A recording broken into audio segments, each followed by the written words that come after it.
isso. E hoje ele está aqui para compartilhar um pouco do conhecimento dele. Obrigada pela presença. Imagina. Eu que agradeço. Obrigado. Bom, boa noite. Não sei se a gente usa microfone ou não.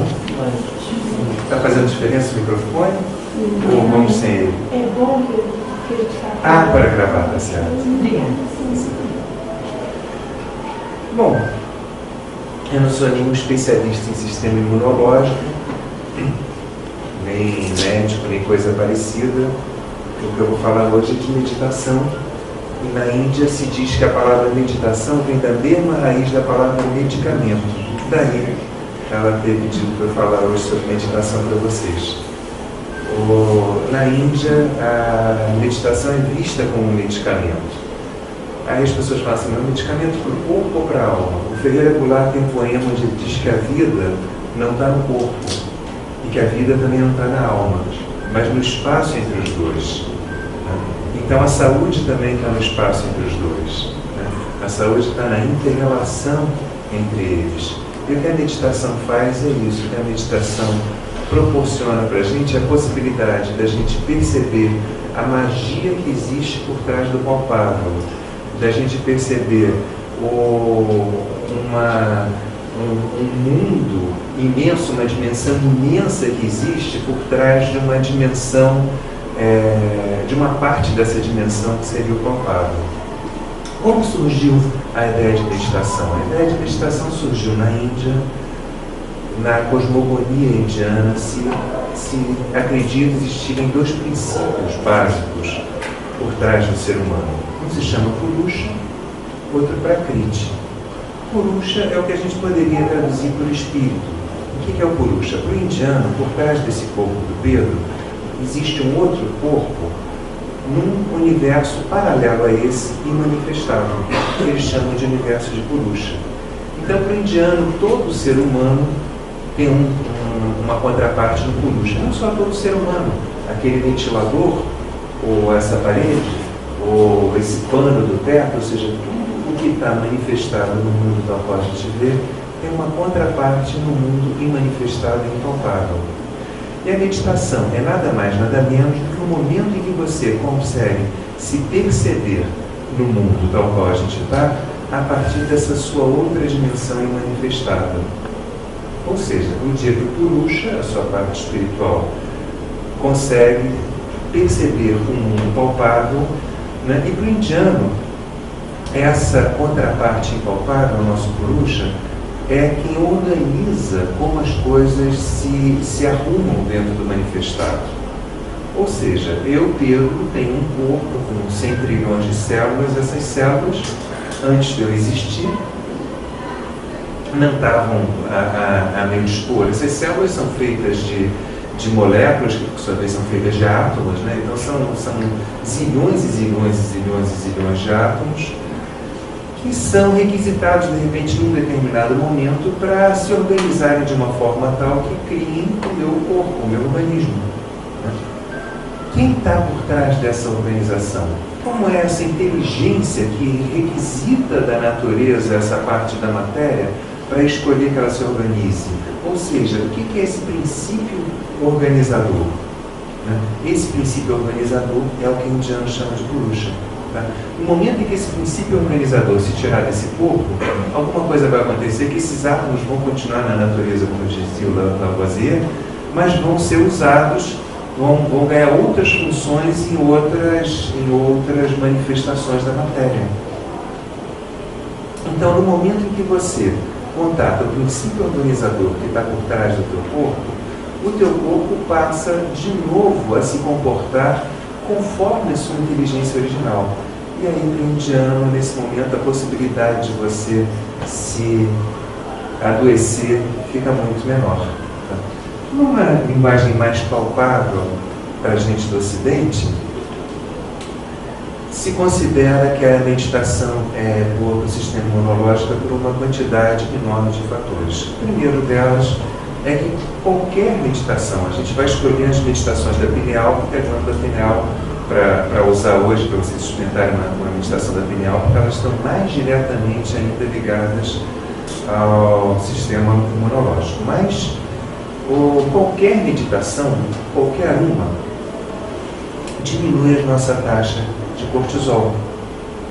Se diminuir, o que é o cortisol? O cortisol é um hormônio criado pela uma glândula nossa, pela suprarrenal, para que a gente responda a situações de estresse. O que é uma situação de estresse? Uma situação de estresse é uma situação em que você tem uma pressão externa ou interna, alguma coisa que está te exigindo um reflexo, uma força maior para responder, e a gente, para as nossas funções normais, se a gente estivesse num momento normal, a gente não teria aquela força toda, mas de repente a gente tem que ter. Né? De repente um leão começa a correr atrás de mim, eu normalmente não tenho essa energia toda para correr no leão, mas naquele momento pode ser que eu precise ter. Né? Então, num primeiro momento de estresse, a nossa suprarrenal cria um hormônio chamado adrenalina, que já é um hormônio que tem alguma coisa de estressante, uma vez que para cada molécula de adrenalina que o nosso corpo cria, isso repercute depois na criação de 4 moléculas radicais livres, ou seja, de substâncias que vão, de uma certa maneira, carcomerem os tecidos internos do nosso corpo, carcomer as paredes das nossas células. Mas a adrenalina também tem um lado positivo, porque a adrenalina ela é a base de um dos principais neurotransmissores da gente, que é a noradrenalina, que é uma coisa, inclusive, muito estimulante para a gente. Então, a adrenalina ela é até mais positiva do que negativa. E a meditação que a gente vai aprender hoje é uma meditação que, como é que se diz, deixa a gente criar adrenalina, mas que ajuda a gente a absorver e transformar esses radicais livres que são criados pela adrenalina. Bom, mas o problema maior não está quando a gente cria adrenalina, tá? Que quando uma mãe vê um filho quase sendo atropelado de carro, ela corre, tira o filho dali, e para ela ter esse reflexo, ela gerou adrenalina no sangue dela. Mas quando uma mãe vê um filho debaixo de um carro, a adrenalina não dá energia suficiente para ela levantar um carro. Mas de vez em quando a gente escuta uma história que uma mulher levantou um carro para tirar um filho de baixo. Né? Qual foi o processo dela levantar? Foi a criação de um outro hormônio pela nossa suprarrenal, que é o cortisol. O cortisol ele é um estímulo mais radical e mais forte para o momento de estresse. Só que o cortisol, ele não tem uma parte dos efeitos positivos que a adrenalina tem, mas tem um efeito muito mais nocivo. Porque como é que o cortisol funciona para conseguir criar essa energia extra? O cortisol, ele vai passando por átomos na frente dele, ele desorganiza a formação natural desse átomo. Todo átomo tem em volta de si uma carga elétrica positiva e uma carga elétrica negativa. Como se diz, orbitando em volta de si. O que o cortisol faz para você ter uma energia a mais? Ele tira fora parte dessa carga elétrica do átomo, desorganiza ela, deixando ela com mais carga positiva e menos negativa, e o átomo fica maluco, porque todo átomo quer ficar equilibrado entre a carga positiva e negativa, ele sai correndo pelo teu sangue, pelo teu corpo, buscando um outro átomo onde ele possa extrair essa carga negativa e com isso se equilibrar de novo. Aí esse novo átomo de quem for roubado a carga vai procurar outro, que vai procurar outro, vai procurar outro, vai procurar outro. E os hormônios prediletos do cortisol, ou pelo menos parte dos prediletos, eles parecem ter uma predileção especial pelas células do hipocampo. Então eles vão lá e começam a carcomer as paredes das células, começam a carcomer as terminações nervosas dessas células. Então, se a gente produzisse hormônio 2 vezes na vida, como esse hormônio, né? Como era 10 mil anos atrás, quando a gente precisava correr no tigre, a gente não teria grandes problemas por causa disso. Primeiro, porque eram só 2 vezes na vida. Segundo, porque você estava correndo do tigre, então o próprio correr do tigre ia fazer você eliminar parte dessa carga. Então ele não ia te carcomer por dentro. Só que hoje em dia os estímulos ao estresse são muito grandes e nem sempre a gente tem chance de expressar uma resposta a esse estímulo externo do cortisol dentro da gente. Por quê? Porque Porque não tem um tigre para a gente correr. Eu estou apreensivo, não mais que um tigre pode me atacar, mas porque aquele chefe pode me demitir. E eu não posso ficar correndo dentro do meu escritório, senão ele me demite mesmo. Eu vou atravessar a rua, aí o Brasil é uma coisa meio maluca, né? Esse ano eu estive em Florença, achei uma coisa tão interessante, porque as pessoas lá no Veneza, nem carro tem não, mas em Florença é uma coisa linda, que as pessoas vão atravessar o carro, a rua, o ônibus para, preocupado, e aí a pessoa atravessa. No Brasil não, no Brasil é o contrário. O motorista de ônibus vê que você vai atravessar e diz, ou seja, a gente está sempre criando cortisol,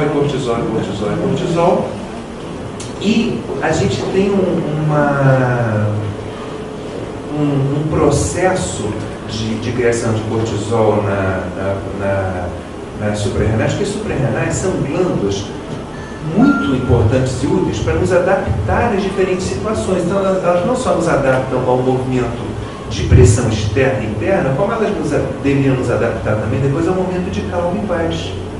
De que maneira que aconteceria esse recado para ela que acabou o perigo, que não tem mais nenhum ônibus para te atropelar, ou que nenhum como se diz, leão mais está te perseguindo? Porque essa glândula recebe a informação de que tem um tigre te perseguindo de uma outra glândula, que é a hipófise, que fica no centro, que fica lá no cérebro. A hipófise, por sua vez, recebe a informação do seu sistema límbico, que é a parte do seu cérebro que interpreta as emoções. Seu sistema límbico tem uma partezinha ali que chama amígdala, que chega e julga, não, o perigo dessa situação é muito grande. Aí ele avisa para a hipófise vai lá e avisa para a suprarrenal, então, para criar o hormônio adequado àquele tipo de perigo. Só que, como a gente falou, o cortisol tem uma predileção por comer as paredes das células do hipocampo que fica dentro do sistema límbico. E quando ele faz isso, o sistema límbico para de avisar a hipófise para parar de produzir o cortisol. Por quê? Porque ele vai perdendo a sua plena capacidade e não consegue mais interpretar a nova situação, e aí fica a ordem contínua para você gerar mais cortisol, e você não desliga mais a fábrica nociva. Então, qual é o primeiro benefício da meditação com relação ao sistema imunológico? O primeiro benefício é que ela reeduca primeiro, ela ajuda a restaurar a saúde possível ainda do sistema límbico de cada um. Né? Por quê? Porque a meditação te coloca, primeiro ela vai acalmando as ondas cerebrais, e acalmando as ondas cerebrais, ela já diminui a ação do cortisol sobre essas células do hipocampo.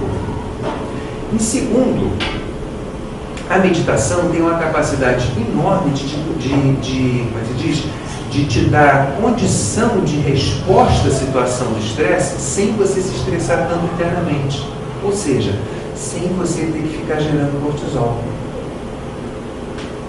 E ela educa a amígdala, que é essa região do cérebro que como é que se diz, avalia o impacto emocional que cada situação tem ou não, para não se alarmar desnecessariamente. Bom, num segundo momento, as meditações, quando fui fazer o meu primeiro curso de formação de professor de yoga, eu tinha aula de fisiologia e anatomia com médicos ocidentais, e tinha aula de chakras, de anatomia segundo a medicina indiana, com pessoas que não eram médicos ocidentais. E aquilo criava um nó na cabeça dos alunos. Por quê? Porque o professor de chakras falava, por exemplo, que o timo, que é uma glândula que a gente tem no centro do peito, e a pineal, que é uma glândula que a gente tem no centro do crânio, eram fundamentais para o sistema imunológico. E o professor, o médico, chegava a dizer que não, que eram duas glândulas que tinham perdido a pineal.